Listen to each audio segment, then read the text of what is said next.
can the astrological transits predict whether Zohran Mamdani will win the New York City mayoral race? Let's see. His chart does have an A rating, but his ascendant is at 0 degrees of Leo, so that might not be as accurate.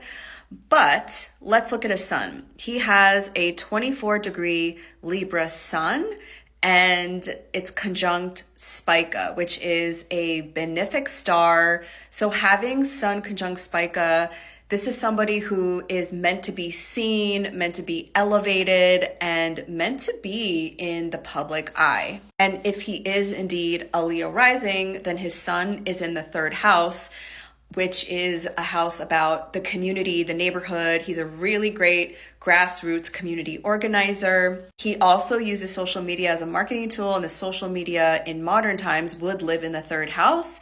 He's also like all over New York City doing all different kinds of things, connecting with people. And that really speaks to the cardinal air sign nature of Libra. He also has an Aquarius moon that is being ruled by a dignified Saturn. They're both angular, and he's running as a democratic socialist. Aquarius is the heretic in ancient astrology, and he ran his campaign by not taking PAC money. He just turned 34, so now he's in an 11th house perfection year, which talks about friendship groups, community, the collective, and his time lord now is Mercury, so we also have to look at what Mercury is doing. What I find interesting is that the last mayoral debate was on October 22nd. This was the day after a new moon in Libra, which was at 28 degrees. Put a pin on that 28 degrees of Libra. It was very close to his Libra sun, which is sitting at 24 degrees. That was also the day after Mercury was officially in its pre-shadow. And remember, Mercury is his time lord, so we really have to pay attention to what Mercury is doing during his election campaign. Around that new moon, it was October 20th to be exact, there was a Mercury-Mars conjunction in the sign of Scorpio. So essentially, he has that natally in his chart. I think there was something that was seeded at that new moon that was a turning point for this election. I mean, if you listen to the debate, that is coming to fruition on this full moon in Taurus, which the full moon in Taurus is happening exactly on November 5th. So this is the day after the election. And if you see, Zohran's 10th house is Taurus. So this is like the apex of his career, the most public and visible part of his chart.